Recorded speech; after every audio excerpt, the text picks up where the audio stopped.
Aku perasan satu benda. Duduk sini lah makcik, yang depan. Ada benda Senang tak sikit. boleh dilawan dengan positif.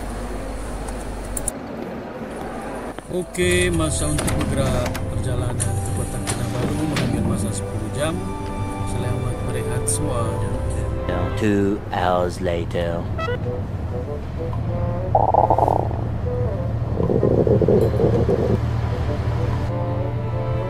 Oh, nak.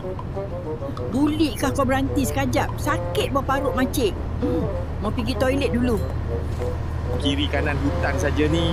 Makcik sabar aja. Jangan layan tu perasaan. Perasaan saja itu.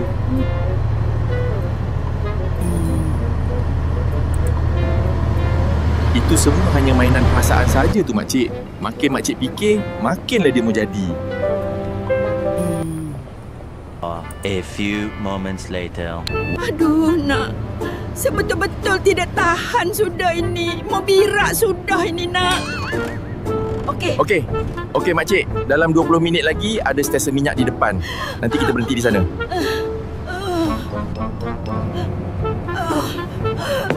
Sabar saja makcik. Itu semua mainan perasaan saja tu.